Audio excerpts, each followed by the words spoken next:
On May 11, 2017, regulators in South Carolina unanimously approved Google's request to triple their daily groundwater withdrawal permit from 500,000 gallons to 1.5 million. This controversial permit comes at times when the aquifer and the counties surrounding Charleston begin to experience severe drops of water levels and water pressure. Google wants to use this precious source of fresh water that's used by locals for farming and daily needs to cool its large data center in Goose Creek in Berkeley County. Google ignored concerns of residents and local water utilities officials that no further permits should be considered until groundwater pressure and water levels begin to recover. The problem with this aquifer is that there is not enough data to fully understand and interpret recent downward trends. What gives companies like Google a leverage to ask for more permits is the uncertainty of attribution of these trends, whether they are caused due to droughts, pumping, or combination of both.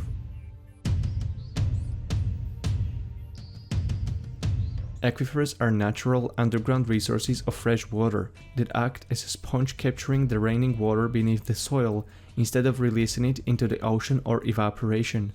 In order for an aquifer to sustain itself, it has to at least reach the equilibrium between the amounts of recharged and discharged water.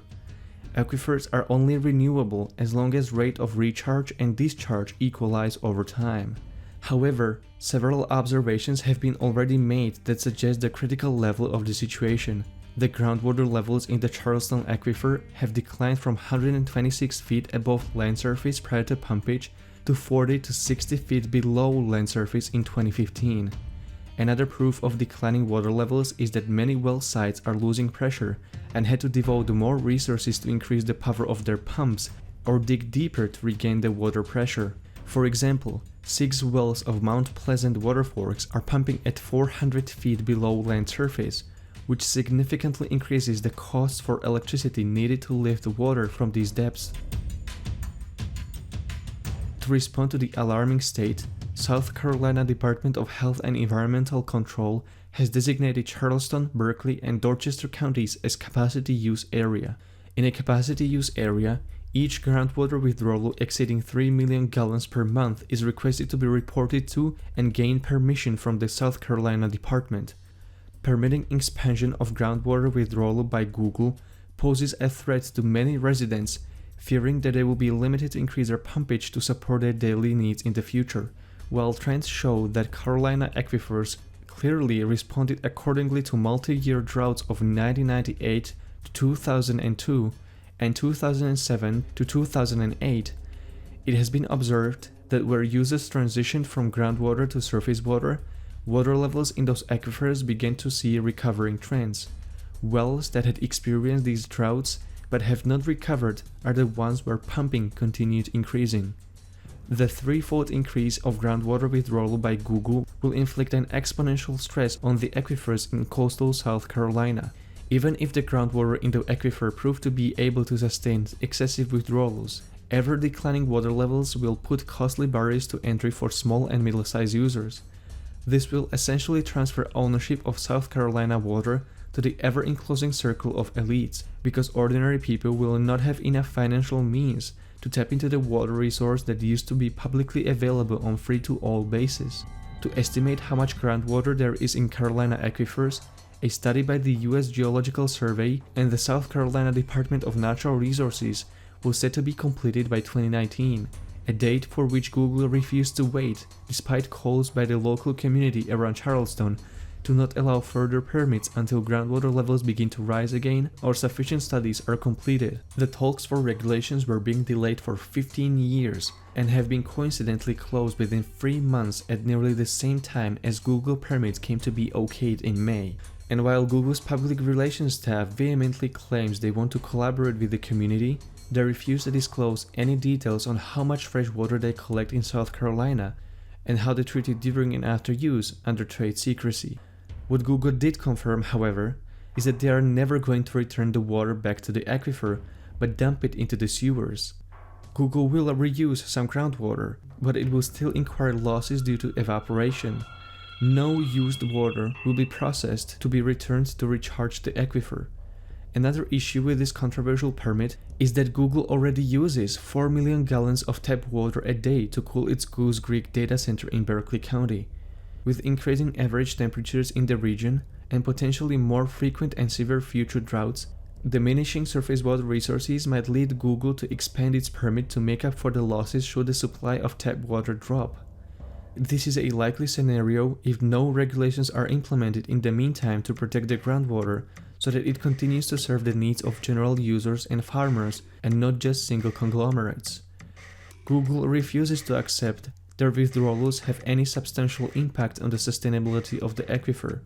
The company also declared that the aquifer is the most readily available source of cooling and that no other alternatives are viable.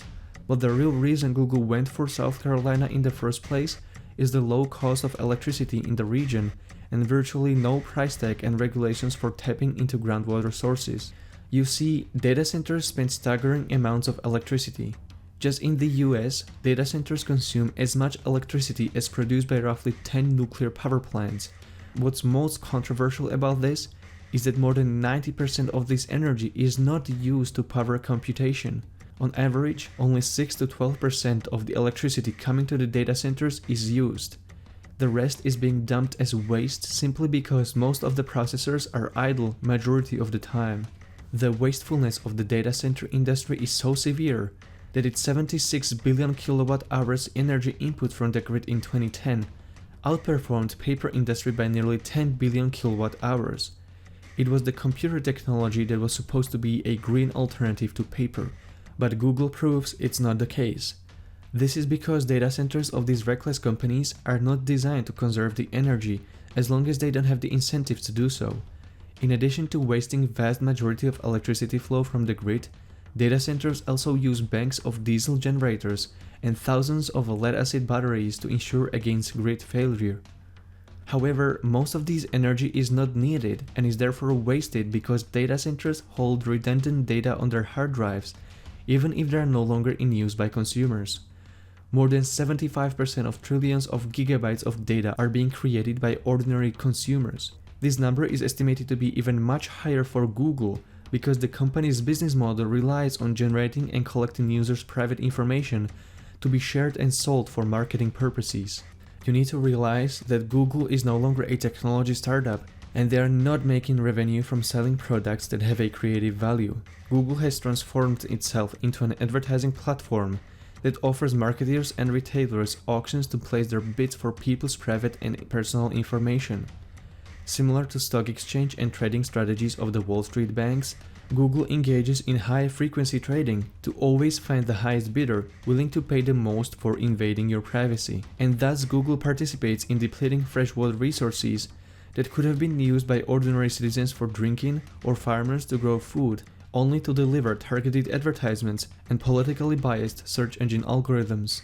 Google's Goose Creek data center emits 1,350 tons per year of particulate matter, sulfur dioxide, nitrogen dioxide, and other pollutants. There are, however, viable alternatives for data centers. For example, the National Security Agency data center in Maryland uses wastewater for cooling. The National Energy Research Scientific Computing Center at the Lawrence Berkeley National Laboratory in California runs at roughly 96% utilization by queuing up large jobs and scheduling them so that the machines are running nearly full out 24 hours a day. There are also various methods to considerably shrink data center footprint and thus decrease the amount of energy and water needed to maintain the power. Google doesn't do this in coastal South Carolina because it doesn't have to think about the consequences and the outrage of the local population. No major nationwide media or news outlets are covering these local controversies, so Google is under no public pressure to alter their practices. Roughly 90% of Google's revenue comes from advertising programs, most of which is generated through their search engine and Google AdWords and AdSense programs.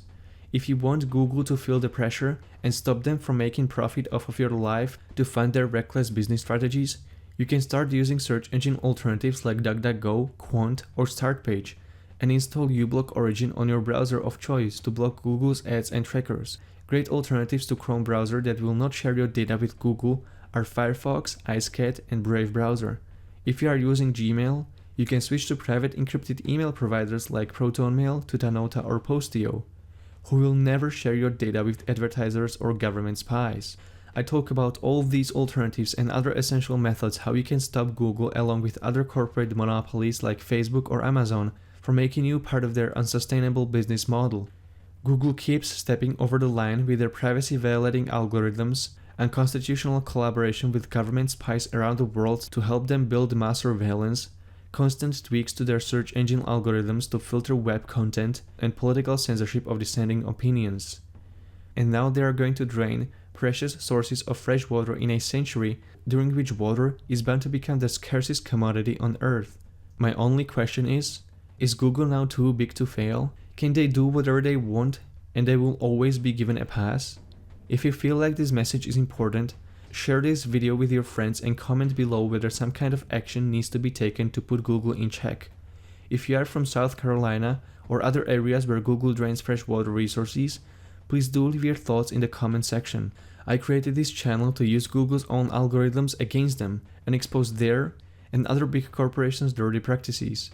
Subscribe before this channel gets shut down so that we can build a community that wants to make everyone play fairly by the same rules. Thanks for watching.